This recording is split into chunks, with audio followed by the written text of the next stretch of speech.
tell some more short stories if you want some. They spent a long period of my life. The oldest, the reverse image, was written when I was 18, in the summer, before I started college. I thought of the idea, as a matter of fact, when I was out in the backyard of our house in West Durham, Maine, shooting baskets with my brothers, and reading it over again made me feel a little sad for those old times. The most recent, the Ballad of the Flexible Palette, was finished in November of 1983. That is a span of 70 years and does not count as much. I suppose, if put in comparison with such long and rich careers as those enjoyed by readers as diverse as Graham Greene, Somerset Maugham, Mark Twain, and Odora Welty, but he has a longer time than Stephen Cranhard, and about the same length at the span of H. Ashby Lovecraft career. A friend of mine asked me a year or two ago why I still bother. My novels, is pointed out, were making very good money, while the short story was actually losers.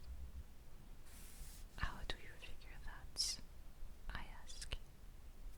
He tapped the 10 current issue of Playboy, which had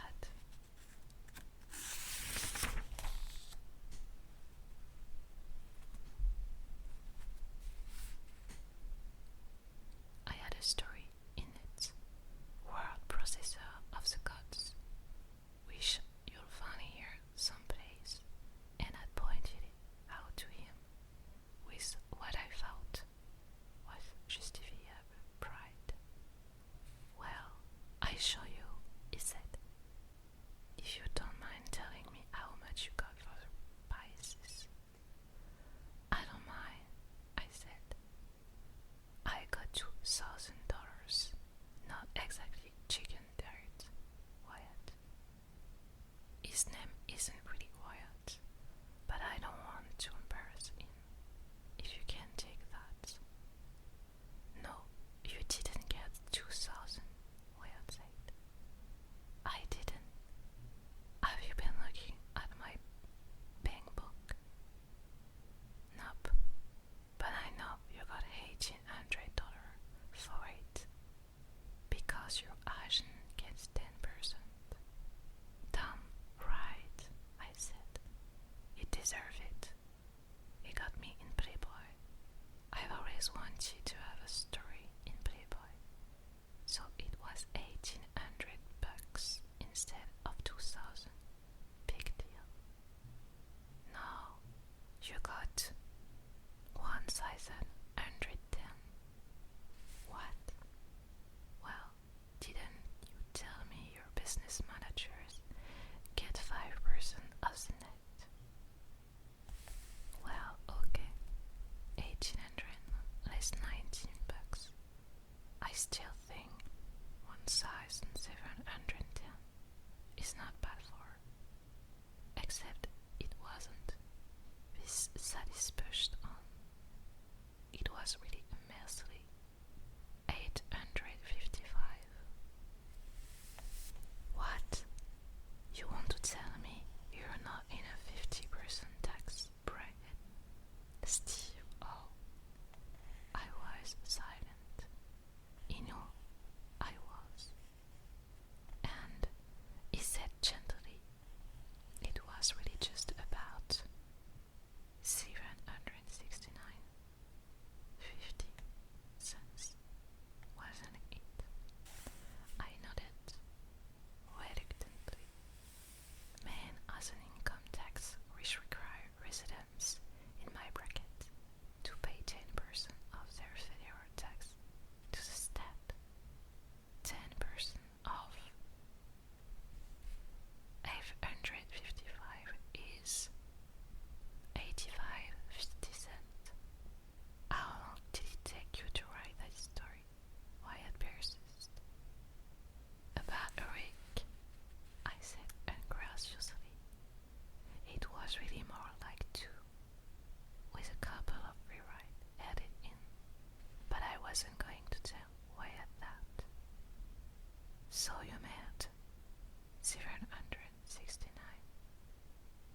just over $2,300, not even counting the 769.50 you hold. So over at my house at the lake, I will sign the note Steve O and add a PS. There really was more beer in the fridge, and I drank it myself after you were gone that day. That's how to fix him. Except it's not the money. I admit I was bought over to be paid $2,000 for raw processor of the cuts, but I was equally as bought over to be paid $40 for the reverse image when it was published in Starling Mystery Stories, or to be sent 12 contributors copies when Here They Be Tigers was published in Hubris, the University of Maine College literary magazine. I'm of Canley nature, and I've always assumed that Hubris was a cockney way of spelling hubris. I mean, you're glad of the money. It is not descend into total fantasy here, or at least not yet. When I began to publish short fiction in men's magazine, such as Cavalier Dude and Adam with some regularity, I was 25 and my wife was 23. We had one child and another was on the way. I was working 50 or 60 hours a week in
subject of the sentence was deleted from the world.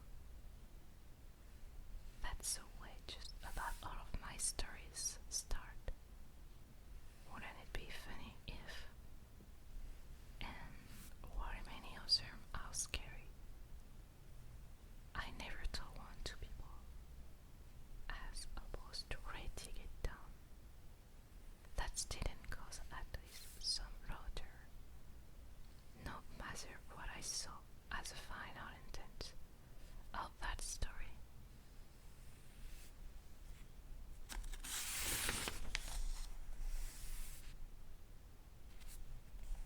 Anyway, I started imagining until it to begin with, not exactly making up a story so much as seeing picture in my head. I was watching this guy, who is always, to me, just a hi guy, until the story actually starts coming out in words. When you have to give him a name, deleted pictures hanging on the wall, and chairs in the living room, and New York City, and the concept of war. Then I thought of having him insert thing and having those things just pop into the world. Then I thought, so give him a wife that's bad to the bone. He can't delete her, maybe, and someone else who's good to maybe insert. And then I fell asleep. And the next morning, I was pretty much okay again. The bug went away, but the story didn't. I wrote it, and you'll see it didn't turn out exactly as the foregoing might suggest. But then, they never do. I don't need to draw you pictures, do I? You don't do it for money. You do it because it saves you from feeling bad. A man or woman able to turn his or her back on something like that is just a monkey. That's all. The story paid me by letting me get back to sleep.